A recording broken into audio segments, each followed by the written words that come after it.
Terima kasih klik video ini dan jangan lupa subscribe.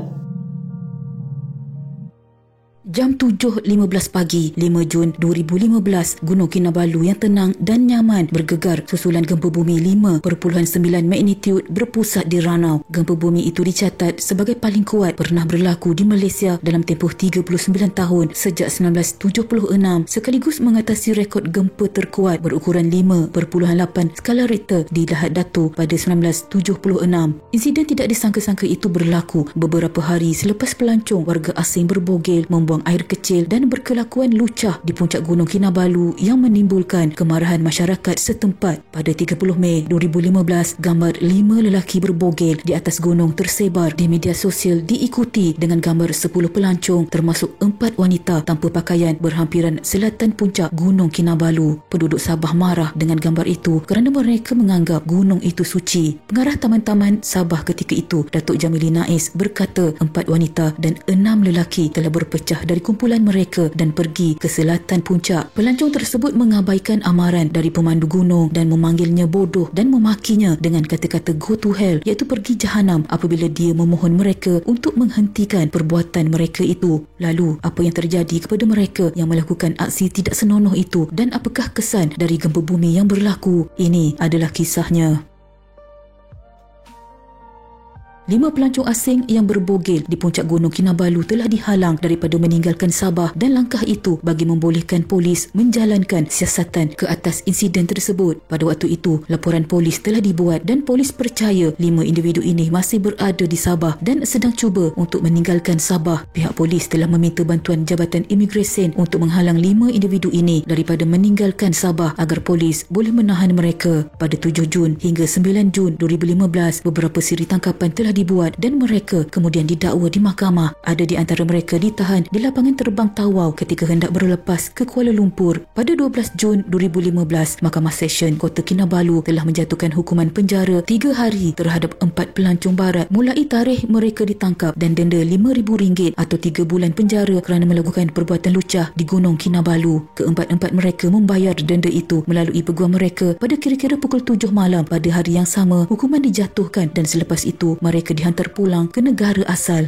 Hakim Dean Wendell menjatuhkan hukuman itu terhadap rakyat Britain Eleanor Grace Hawkins berusia 23 tahun, rakyat Belanda Dylan Thomas Snell 23 tahun dan 2 beradik warga Kanada Lindsay Peterson 23 tahun dan Daniela and Louisa Peterson. Keempat-empat mereka kelihatan tenang ketika tuduhan dibacakan dan mengaku bersalah terhadap tuduhan berbogel di kawasan puncak Gunung Kinabalu pada kira-kira 6.45 pagi 30 Mei. Dipercayai hanya 4 sahaja daripada 5 yang diburu berjaya ditahan oleh pihak polis, manakala seorang lagi berjaya melepaskan diri. Beberapa media British tidak terlepas daripada melaporkan mengenai penahanan warga asing tersebut kerana berbogel di puncak Gunung Kinabalu yang melibatkan seorang rakyat negara tersebut. Bagaimanapun, dalam laporan berkenaan, media British tidak menyebelahi wanita yang terlibat, iaitu Eleanor Hawkins. Kejadian yang dikatakan menjadi punca gempa bumi yang berlaku selang beberapa hari dan masyarakat Sabah menyatakan kelakuan 10 warga asing itu menunjukkan rasa tidak hormat kepada adat resam dan membangkitkan kemarahan roh-roh yang menetap di puncak Gunung Kinabalu.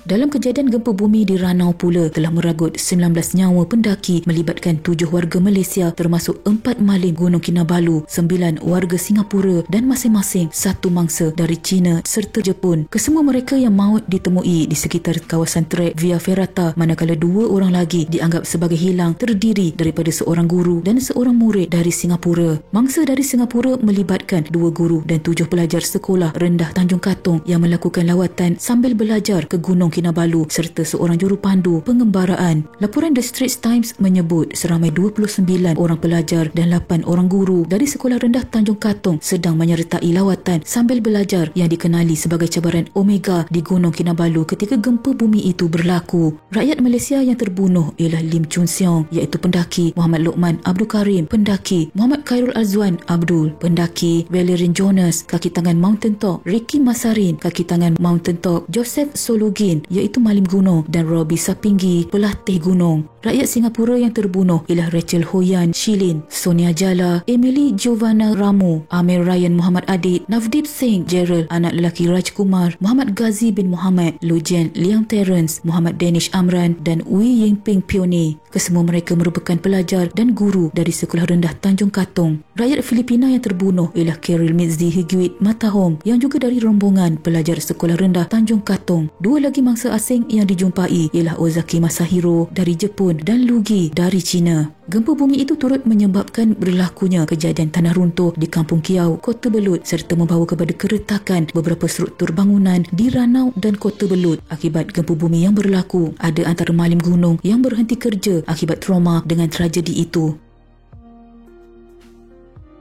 Operasi mencari dua lagi rakyat Singapura yang disenaraikan hilang di gunung itu ditangguhkan sementara ekoran cuaca yang berkabus. Pada 8 Jun, operasi terpaksa ditamatkan pada pukul 5.30 petang. Ia melibatkan kumpulan yang berjalan kaki dan juga pemantauan udara menggunakan helikopter tentera, jabatan bomba dan penyelamat serta layang-layang aerospace. Berikutan awan yang sangat tebal di Gunung Kinabalu, helikopter tidak dapat membuat pendaratan di laban rata. Satu percubaan menyelamat telah bermula sejak 6 pagi melalui jalan udara dan darat namun tidak menjumpai apa-apa. 3 buah helikopter yang digunakan tidak dapat menembusi kawasan yang ditutupi awan tebal sementara keadaan tiupan angin yang kuat turut menjejaskan misi. Pasukan penyelamat yang melalui jalan darat pula tidak dapat menghampiri kawasan yang disasarkan kerana gegaran susulan masih dirasai membuatkan batu-batu terus jatuh di lereng gunung. Kumpulan penyelamat ini tidak dapat mendekati kawasan yang hendak dituju. Pasukan penyelamat mahu mendekati kilometer 7.5 namun mereka hanya berjaya sampai ke kilometer 6.8.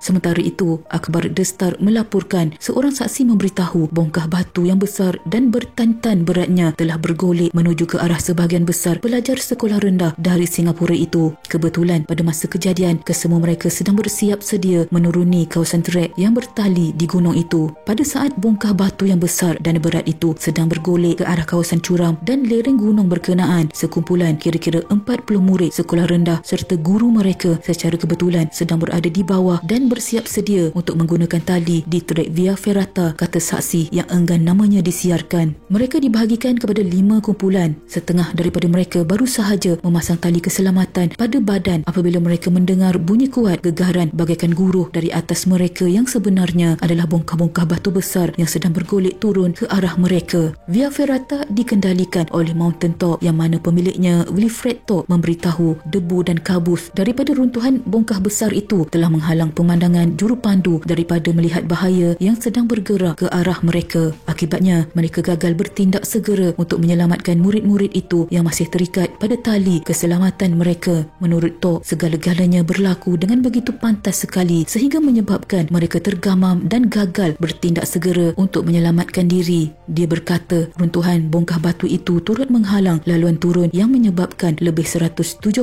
pendaki serta malim gunung tersadai di puncak gunung selama lebih 12 jam. Katanya, baki serpihan batu dan bongkah besar yang pecah dan bergolek yang menghempap Via Ferrata itu telah terkena beberapa orang murid dari Singapura. Pasukan penyelamat menemui cebisan jasad yang dipercayai terhempap oleh bongkah batu yang bergolek semasa kejadian gempa itu. Cebisan jasad yang ditemui itu telah dihantar untuk pemprosesan DNA bagi mengenal pasti identiti mangsa.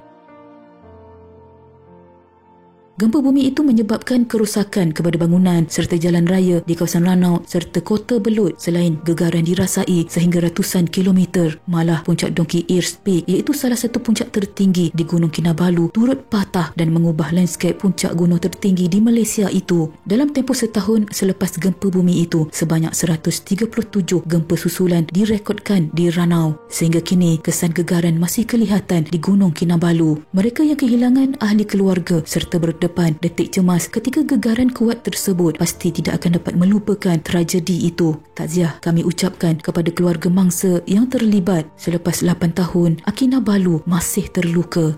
Sekian.